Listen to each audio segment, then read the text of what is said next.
देखो पुण्यात्माओं, परमात्मा ने समय समय पर ज्ञान दिया है, उसी के ज्ञान के आधार से अन्य अच्छी आत्माओं ने भी परमात्मा की महिमा को अपने शब्दों में प्रकट किया है।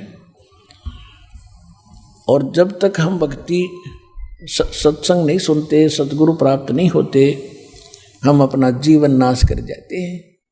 किसी भी ग्रंथ को देख लो, किसी भी संत को की वाणी देख लो, गुरु बिन माला फेरते, गुरु बिन देते दान, गुरु बिन दोनों निष्फल हैं, चाहे पूछो वेद पुराण।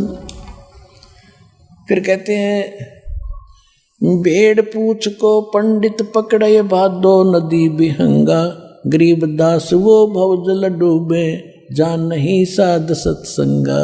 वैसे कबीर साहब कहते हैं, कबीर इस संसार को समझाऊं के बारे, ये पूछ पकड़ के भेड़ की उतरा चावे पारे। यानी इस सत साधना जो दास आपको दे रहा है, इसके अतिरिक्त और जो भी पूजा साधना श्रद्धालु कर रहे हैं, वो तो ऐसी है जैसे भादो के समय में वर्षा बहुत होती है। अब तो कुछ अभाव सा हो रहा है, भादो के समय में बहुत वर्षा होती थी, बहुत भादो महीने में।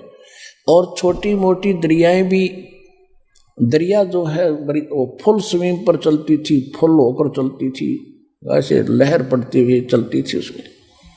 और उस समय वहाँ कोई व्यक्ति दरिया पार करना चाहता है और उसको कोई गाइड करता है कि भेड़ है या खड़ी, इसका पूंछ पकड़ और दरिया में दोनों छलांग लगा जाओ, तुझे पार कर देगी।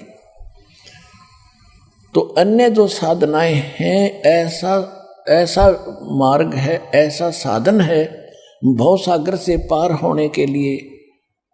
जो अन्य उपासनाएं हैं, जैसे दरिया पार करने के लिए कोई भेड़ की पूंछ पकड़ने की सलाह दे रहा हो और उसको उसकी सलाह मानकर जो दरिया में कूद रहे हैं वो सारे मर रहे हैं, पार नहीं हो रहे।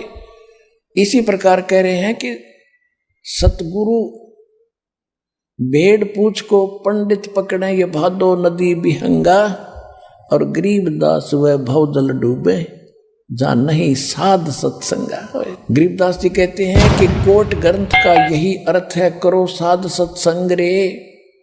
करोड़ ग्रंथों का एक निष्कर्ष है, तुम संत की संग करो।